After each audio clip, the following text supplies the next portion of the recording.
जय हिंद। आज के जो करंट अफेयर्स हैं वो आज के करंट अफेयर्स सारे इंपॉर्टेंट करंट अफेयर्स हैं, जैसे कि नेशनल मैरीटाइम हेरिटेज कॉम्प्लेक्स कहाँ पे, ये देश का पहला हेरिटेज कॉम्प्लेक्स है।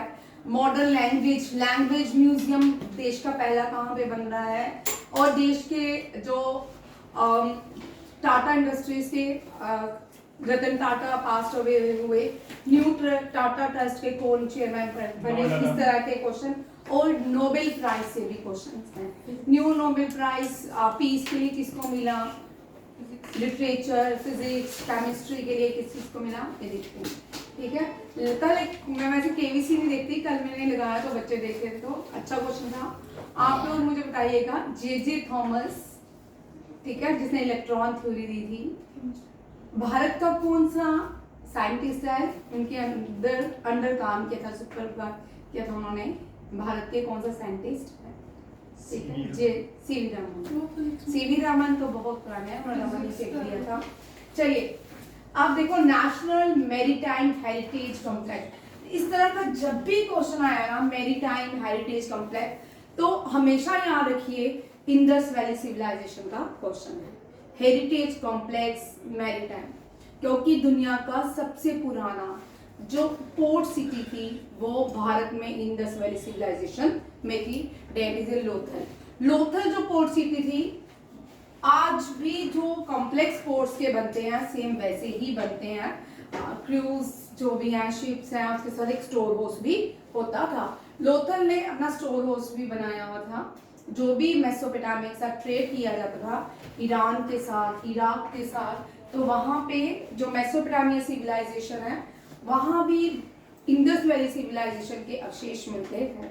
ठीक है, आर्टिफिकेट्स मिलते हैं वहां पे, और लोथल में भी मिलते हैं। कैसे?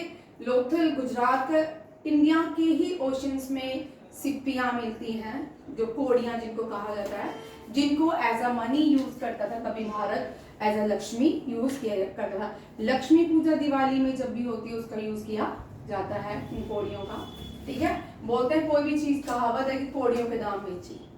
ठीक है, कुछ भी इसकी कीमत नहीं। और ये लोथल कॉम्प्लेक्स जो है ये इंडस वैली सिविलाइजेशन से बिलोंग करता है, और ये जो लार्जेस्ट मैरीटाइम हेरिटेज कॉम्प्लेक्स है ये भी लोथल में बन रहा है। आप लोग मुझे कमेंट नहीं करते, मैं आपको क्वेश्चन देती हूँ, आप लोग सोच रहे हो मैम सो रही है ना। टेस्ट तो मैंने लेने हैं, याद रखिएगा। एक रोहिणी के रेगुलर मुझे कमेंट्स आते हैं, आंसर आते हैं। ठीक है, नेशनल मैरीटाइम हेरिटेज कॉम्प्लेक्स जो है गुजरात में, कहाँ पे है? गुजरात। ऑप्शन में लिखे नहीं, मिस हो गया। और यहाँ देखो, लोथल कौन सी विलेज में है गुजरात में? अहमदाबाद कितनी दूर है लोथल से? और एक मैं बता देती हूँ, लोथल ऑन द बेंका गल्फ ऑफ कैम्बे, दूसरा हम बता दें। ठीक है, इंपॉर्टेंट क्वेश्चन है, हिस्ट्री के लिए इंपॉर्टेंट है, एसएससी के लिए इंपॉर्टेंट है, सीजीएल के लिए इंपॉर्टेंट है, रेलवे एग्जाम के लिए इंपॉर्टेंट है। रेलवे एग्जाम में इससे क्वेश्चन रहते हैं। आज वो रेलवे करते वाले लोग नहीं आए रेलवे एग्जाम। देखिए, प्राइम मिनिस्टर ने अप्रूवल किया है development of national maritime heritage complex at Lothal, Gujarat, याद रखिएगा। ठीक है, और देखिए गुजरात में इस साल क्या क्या हुआ, ये भी करंट अफेयर है। 4th ग्लोबल रिन्यूएबल एनर्जी जो है, इसका ये पहली बार न्यू दिल्ली से उठ के गुजरात में हुई है। इससे पहले हमेशा जो है ग्लोबल रिन्यूएबल एनर्जी जो है, इस एक्सपोनेंट जो होता है, ये हमेशा न्यू दिल्ली में है। इस साल कहाँ हुआ है? गुजरात में। सी से रिलेटेड क्वेश्चन है। सर्बानंदा सोनावाला पोर्ट मिनिस्टर है भारत के, इन्होंने क्रूज लॉन्च किया है जिसका नाम है cruise Bharat mission. Very important, cruise Bharat mission में भारत जो है इन मिशन में थोड़ा पीछे है। 100 मिशन, क्रूज भारत मिशन में 100 मिशन लॉन्च किए गए हैं by Sarbananda Sonowal. Sarbananda Sonowal port minister है। भारत की पहली marine wild life sanctuary and first marine national park भी गल्फ ऑफ कच्छ में है, और ये कहाँ पे है? गुजरात में। ठीक है, याद रखिएगा। गल्फ ऑफ मन्नार कहाँ पे है? तमिलनाडु में। और गल्फ ऑफ कच्छ कहाँ पे है? गुजरात में है, ये भी यहाँ रखिए। दोनों क्वेश्चन इंपॉर्टेंट है, दोनों से ही क्वेश्चन पूछ सकते हैं कभी कभी। INS टर्नी ये रह गया था, मैंने इसी में ऐड कर दिया है। ये फीमेल एक्सपेडिशंस होती हैं, सारी की सारी फीमेल सोल्जर्स हैं, इस INS टर्नी को लीड कर रही हैं। और ये सेकंड एक्सपीडिशन है, नेविका सागर परिक्रमा के नाम से जानी जाती है। INS तीर, INS शार्दुल, ICGS वीरा। ICGS वीरा जो है कोस्ट गार्ड का है, ठीक है, इंडियन कोस्ट गार्ड, ICGS लिखा है, इंडियन कोस्ट गार्ड शिप है वीरा, ठीक है। INS शार्दुल और INS तीर ये सारे कहाँ विजिट कर रहे हैं? ईरान में, वहां पे फर्स्ट ट्रेनिंग स्क्वाड्रन चल रहा है ईरान के बंदर अब्बास में। और INS वीरा और एक और जो है ये मनामा में भी जा रहे हैं, ठीक है, वहां पे भी लीड करेंगे भारत को। नितिन गडकरी रेलवे मिनिस्टर है, रोड मिनिस्टर है, इन्होंने 100 कॉमरेटिव कॉइन्स जो है रिलीज किया है। स्पिरिचुअल गुरु है श्री माता जी निर्मला देवी, इनके नाम पे ये कॉइन रिलीज किया गया है। ये फाउंडर है सहज योगा की, ठीक है। इनके फादर, इनके हस्बैंड जो थे, इनके हस्बैंड PA थे लाल बहादुर शास्त्री के, और इनके हस्बैंड पहले भारत मैरीटाइम के चेयरमैन भी रह चुके, पद्मश्री पद्म विभूषण इसे सम्मानित भी हैं।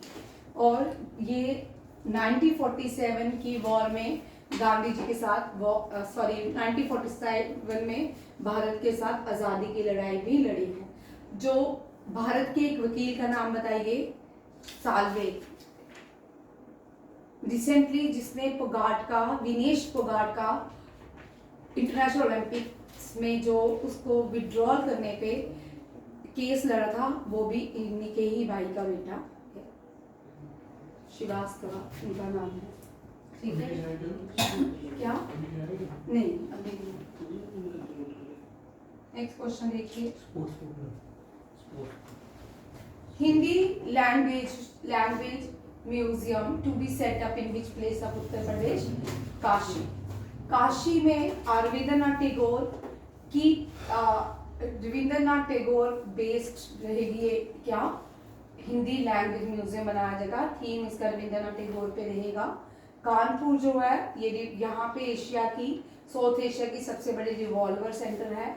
गोरखपुर में कॉन्स्पायरेसी हुई थी, कौन सी कॉन्स्पायरेसी हुई थी? काकोरी कॉन्स्पायरेसी, ठीक है, गोरखपुर में हुई थी। आगरा जो है, आगरा यहाँ पे ताजमहल है, ठीक है। Agra on the bank of river Yamuna, Haryana on the bank of river Yamuna, Delhi on the bank of river Yamuna, Mathura on the bank of river Yamuna. याद रखिए, आगरा, दिल्ली, मथुरा, हरियाणा ये सब किसके किनारे है? यमुना। कानपुर में गंगा, काशी में गंगा, कानपुर में गंगा, काशी में गंगा। गोरखपुर आप लोग मुझे बताओगे, मुझे नहीं पता, ठीक है। गंगा और यमुना कॉमन रिवर्स हैं, कहाँ की? उत्तर प्रदेश और उत्तराखंड की। यमुना जो है दिल्ली, हरियाणा, आगरा, मथुरा और भी प्लेसेस में बहती है। यमुना लार्जेस्ट ट्रिब्यूटरी है गंगा की।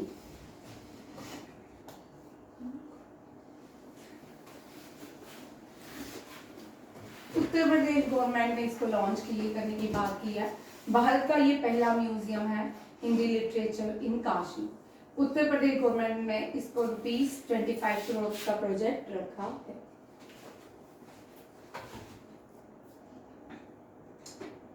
ये वुहान ओपन टेनिस टूर्नामेंट था, आरेना सबलंका ने जीता है। जिंग क्वीन को फाइनल में हराया है। अना डेलिना एंड इरिना क्रोमाचीवा ये दोनों डबल जीती हैं, ये दोनों डबल जीती हैं वुहान, ठीक है, ये भी याद रखिएगा। और डिफीट किया है किसको? जिंग क्वीन को, ठीक है, आरेना सबलंका। सिंगल वाले का क्या आंसर आएगा? क्या सिंगल वाले का क्या आंसर आएगा? सिंगल लेटर आर्या सबलंका, ठीक है, आर्या सबलंका वर्ड्स नंबर 2 है।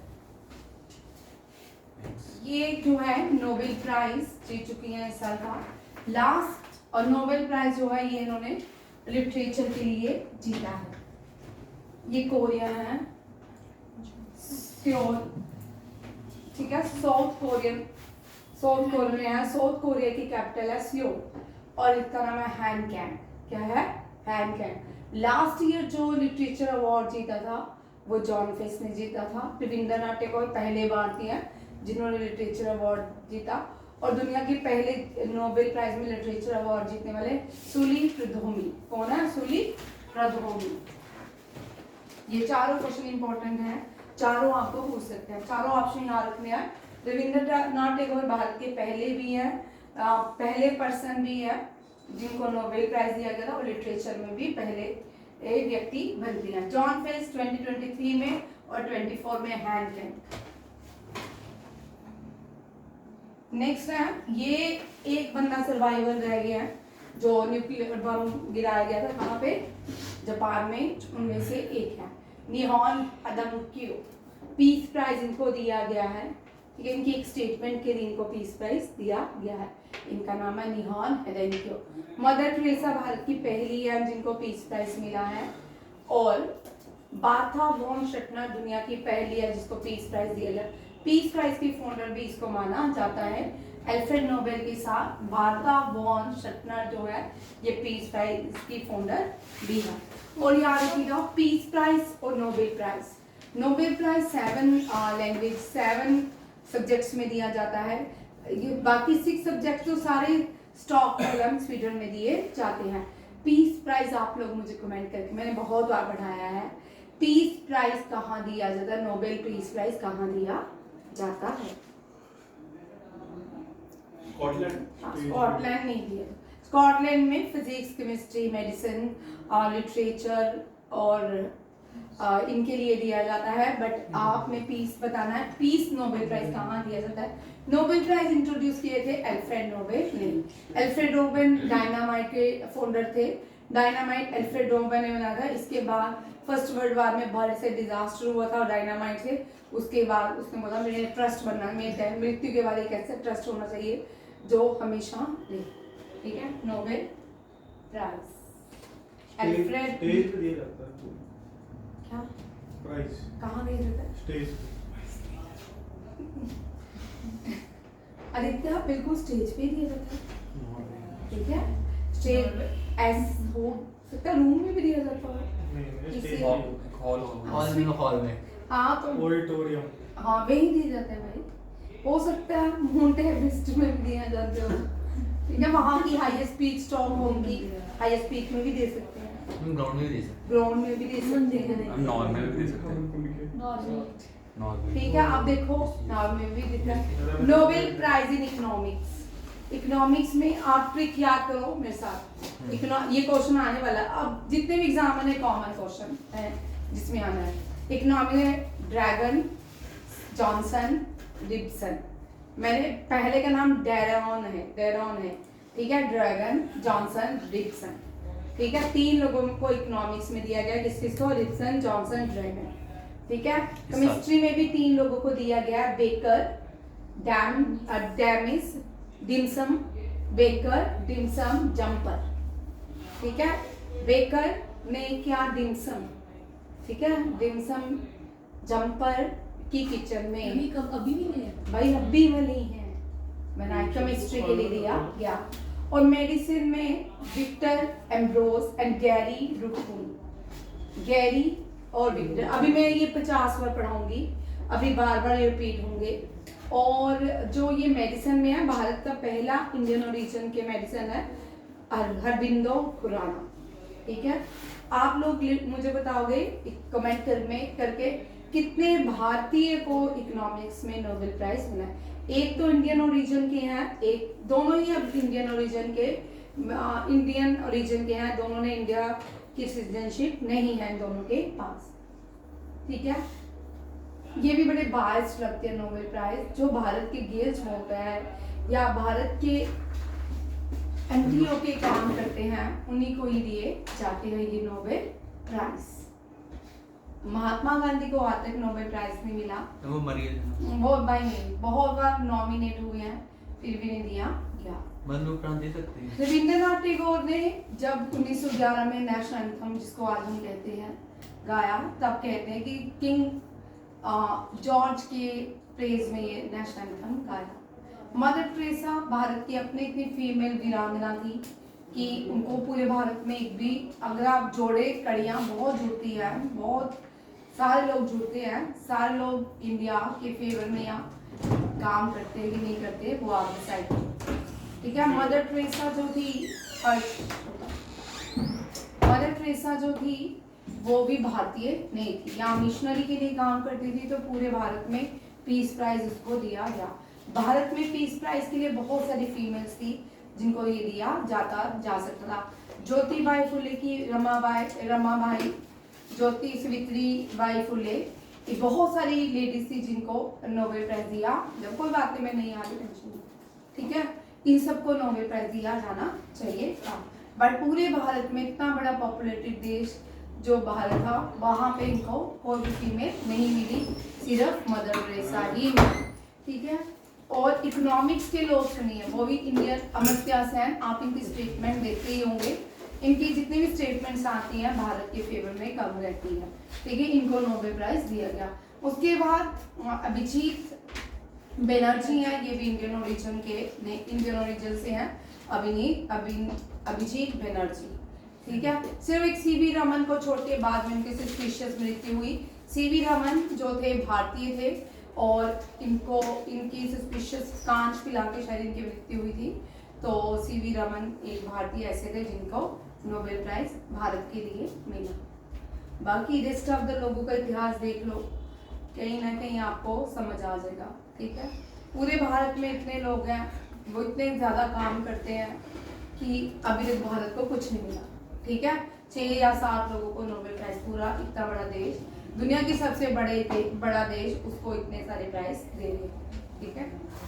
और मैडम क्यूरी के घर से 5 लोगों को नोबेल प्राइज मिल चुका, उनके हस्बैंड को, मैडम क्यूरी को, उनकी बेटी को, उनके सन इन लॉ को, उनके सन को भी मैडम क्यूरी को खुद 2 बार मिला है, और उनकी बेटी और उनके सन इन लॉ को भी मिल चुका है। टोटल 5 लोग हैं मैडम क्यूरी के घर में जिनको नोबेल प्राइज से सम्मानित किया गया है।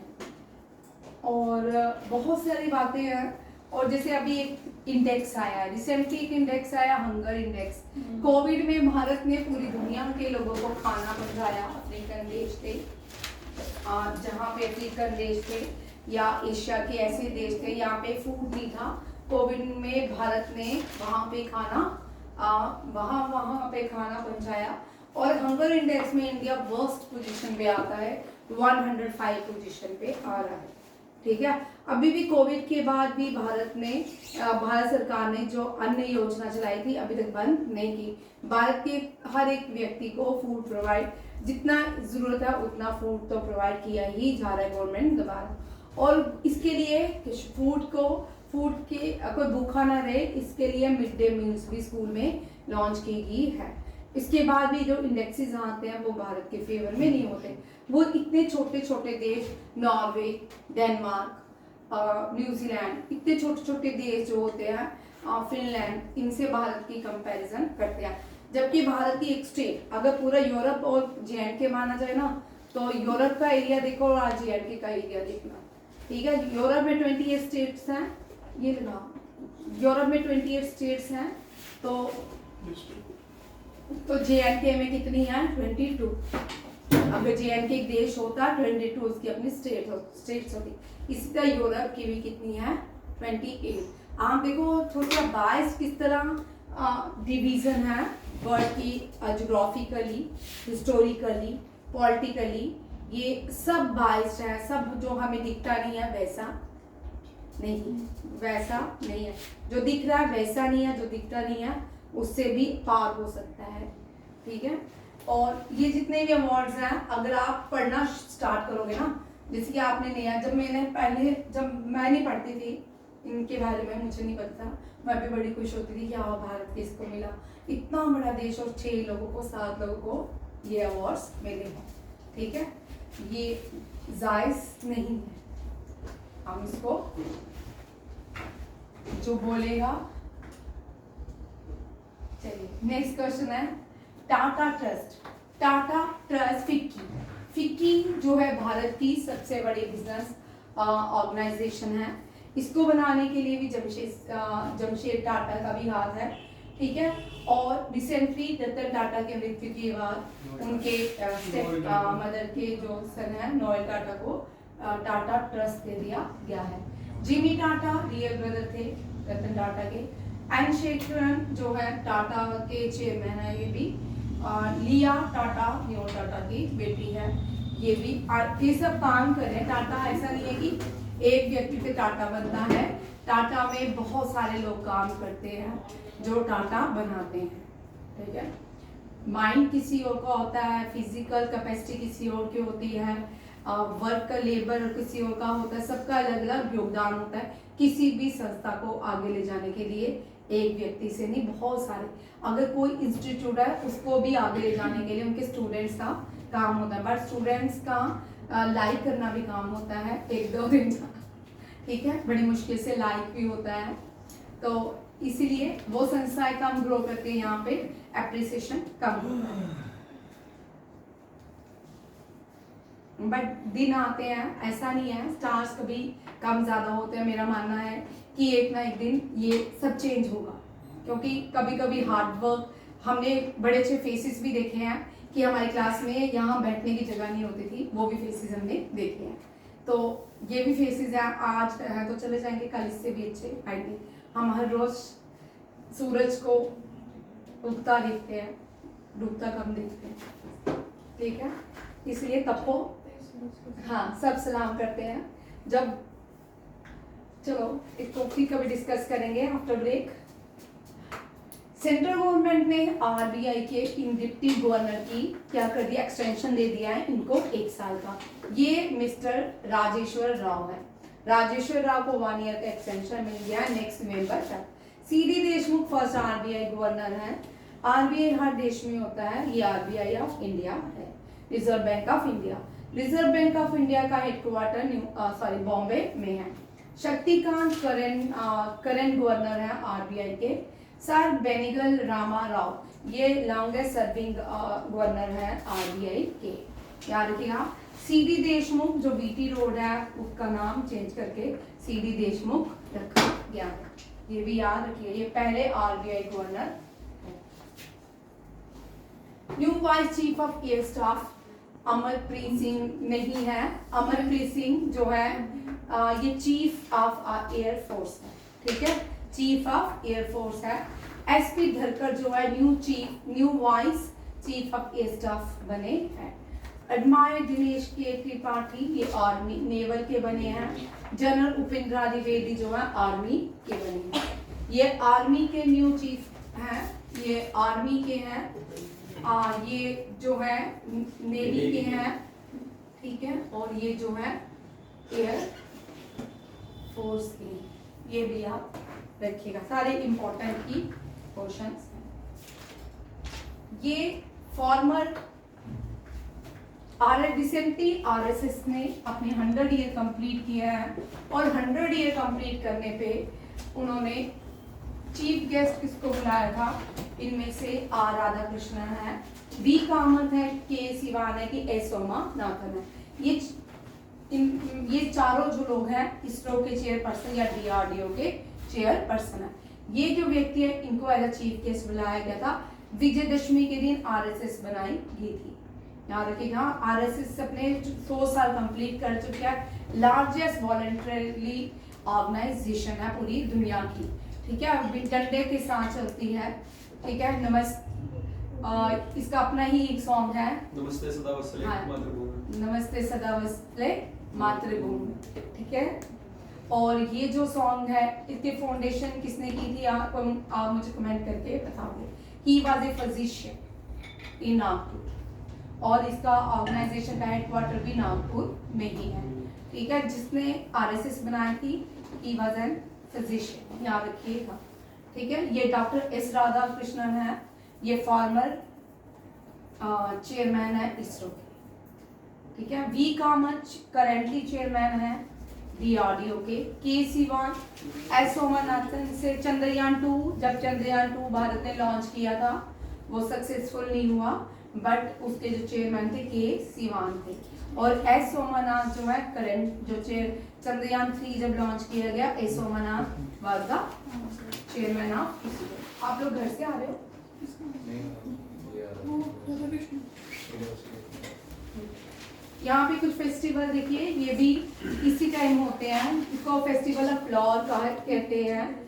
आप मुझे बताओगे women and females and girls ये जो फेस्टिवल मनाती हैं तेलंगाना में, कौन सी लेक में मनाती हैं? ये तो नियर हुसैन सागर लेक में मनाया गया ये रिसेंटली। जो वुमेन एंड फीमेल्स हैं, गर्ल्स हैं, वो एक सॉन्ग गाती हैं फेस्टिवल्स में, वो कौन सी लेक के किनारे मनाया जाता है? ये सदुला बतुकम्मा, वेरी इंपॉर्टेंट। बतुकम्मा बहुत बार आया ये क्वेश्चन, ठीक है। फेस्टिवल बतुकम्मा बहुत बार आ चुका है तेलंगाना में। केरला में ओणम सेलिब्रेट होता है, जम्मू में बहुत बहु मेला होता है, और पंजाब में बैसाखी मनाई जाती है। कुछ फेस्टिवल देखिए इसी मंथ के सितंबर के। मालाबार रिवर फेस्टिवल केरला में ऑर्गेनाइज, मालाबार जो है केरला को ही कहते हैं, ठीक है। मालाबार कोस्ट भी है। फर्स्ट इंटरनेशनल सोलर फेस्टिवल हम पढ़ चुके हैं करंट अफेयर में, न्यू दिल्ली में सेलिब्रेट किया जाता है। खारची केरला में वेरी इंपॉर्टेंट। हरीला उत्तराखंड में, नोकाई उड़ीसा में, चकनगन नगाई मणिपुर में, सगादवा ये जो है सिक्किम में। ये इंपॉर्टेंट फेस्टिवल्स हैं। ये वो जब भी फेस्टिवल में आपको एसएससी सीटी एचएसएल में क्वेश्चन आता है, आपको करंट ही आएगा। आपके एनडीए सीडीएस में भी इसी तरह के फेस्टिवल रहने वाले रहते हैं, ठीक है। इन फेस्टिवल्स के नाम नहीं आपको पूछते, डिस्क्रिप्शन पूछते हैं कि जैसे कि अभी मैंने पूछा फीमेल लड़कियां और औरतें कौन सी लेक में गाना गाती हैं, कौन सा बत्तख कुमार, ठीक है। मुझे नहीं पता, ठीक है। अव्वल लाइन में देखिए, रिसेंटली डिफेंस मिनिस्टर जो है भारत के राजनाथ सिंह, उन्होंने देश के लिए 75 बीआरओ इंफ्रास्ट्रक्चर प्रोजेक्ट की दिया है, और उसका जो प्रोजेक्ट का लॉन्च है, कॉस्ट है 2236 करोड़ है। कितने project BRO border road organisation 75 project launch कर रही है, ठीक है। इसका अप्रूवल जो है डिफेंस मिनिस्टर ने दिया है। प्राइम मिनिस्टर ने 19 East Asia summit 19 East Asia summit Vientiane में हुई है, वेलेंटाइन लाओस की capital. Laos is the smallest landlocked country of the Asia, ठीक है। ये लाओस इज द एशियान देश, ठीक है, एशियान कंट्री है, association of south east Asian nation है। चाइना जो है लॉन्च अपनी मिलिट्री एक्सरसाइज ताइवान के आइलैंड में कर रही है, और ये भी एक रीजन है, जैसे यूक्रेन जो है रशिया की बात नहीं मान रहा था, रशिया ने यूक्रेन पे अटैक किया और रात तक ये कॉन्फ्लिक्ट चल रहा है। इसी तरह हो सकता है कि ताइवान का भी हो जाए, क्योंकि चाइना बोल रहा है कि तुम चाइना पे पार्ट हो, बट ताइवान रिफ्यूज कर रहा है। हो सकता है चाइना भी इन्वॉल्व हो जाए, ठीक है। मिडल ईस्ट आगे ही इन्वॉल्व है, रशिया भी इन्वॉल्व है। देखो कौन कौन सी कंट्रीज इन्वॉल्व। तालिबान का पाकिस्तान के साथ ऑलरेडी इन्वॉल्व है। पाकिस्तान का अपना बुरा हाल है, उसके वहाँ पे पीओके भी वहाँ पे लड़ाई हो रही है, अलग होना चाहता है। बलूचिस्तान में भी, बलूचिस्तान में जो पार्वती माँ है, जब वो सती हुई थी, उनके जो पार्ट्स बॉडी गिरे थे, पार्ट्स गिरे थे, उनके वो क्या बने थे, उनको क्या बोलते हैं, उन टेम्पल्स को क्या बोलते हैं? यहाँ पे पार्वती माँ के टेम्पल्स बनाए गए थे, क्या सही है यार, किंग हाँ शक्तिपीठ, ठीक है। और जो बलूचिस्तान है वहाँ पे भी 51 शक्तिपीठ है। माँ के जो पार्ट्स थे वो 51 थे, और 51 में से एक जो बड़ा मेजर पार्ट था वो पाकिस्तान के बलूचिस्तान में है, उसका नाम है हिंगला, ठीक है। हिंगला में बीच का पार्ट होता है बॉडी का, वो माँ का वहाँ पे है, और आज भी वो टेम्पल है वहाँ पे बलूची लोग जाते हैं उस टेम्पल में। हिंदू लोग होते हैं बलूचिस्तान में। वर्ल्ड माइग्रेटरी डे हर साल 2 बार सेलिब्रेट किया जाता है, क्योंकि 2 बार दुनिया में साइबेरियन माइग्रेटर जो है जेएनके में आते हैं, या अलग अलग पार्ट्स में देश के आते हैं, जैसे कि हॉक्सर में आएंगे, ठीक है, घराना वेटलैंड में आएंगे, मांडा वेटलैंड में आएंगे, ठीक है, और काशी में आएंगे। और ये एक तो सैटरडे मई और अक्टूबर में सेलिब्रेट किया जाता है। और इसका थीम है प्रोटेक्ट इनसाइड द बर्ड्स, ठीक है, इसका थीम देख लो, मैं यही है, प्रोटेक्ट इंसेक्ट, प्रोटेक्ट बर्ड्स, ये याद रखिएगा इसका थीम। अभी वायनाड में हमने सबने देखा, वायनाड में बहुत बड़ा डिजास्टर हुआ है। वो इसरो की रिपोर्ट तो कुछ और कहती है, गवर्नमेंट कुछ और कहती है, ठीक है, इसको तो अप्रूवल नहीं है, मैं उस पर कमेंट नहीं कर सकती, ठीक है।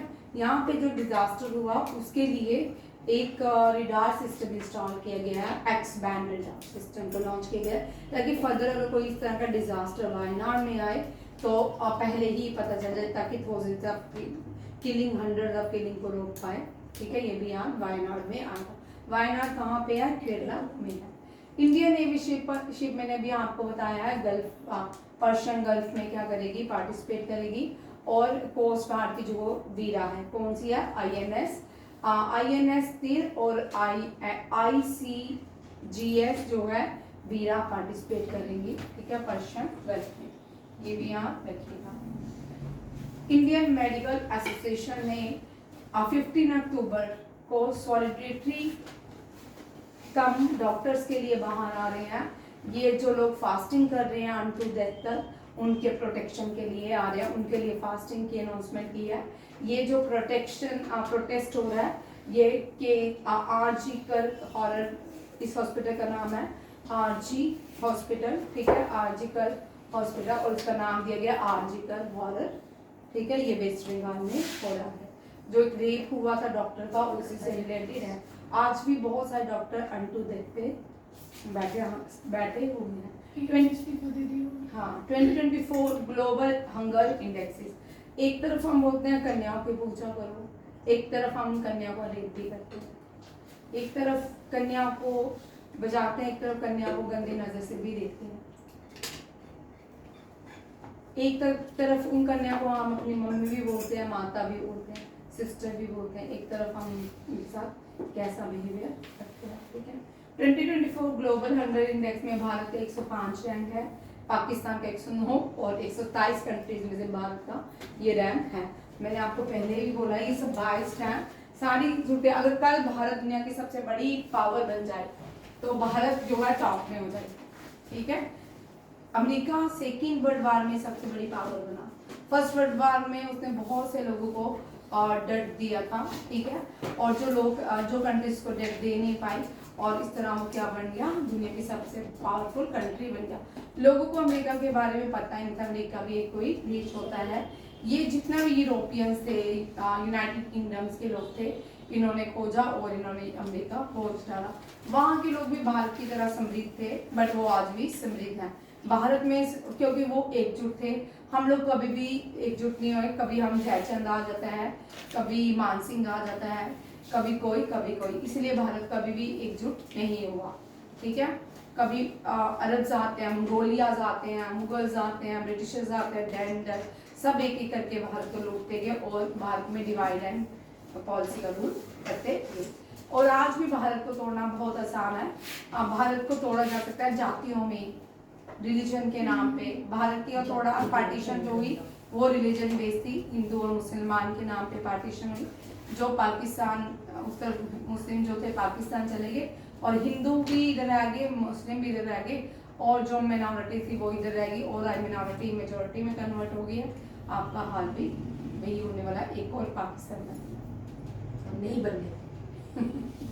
मजाक कर।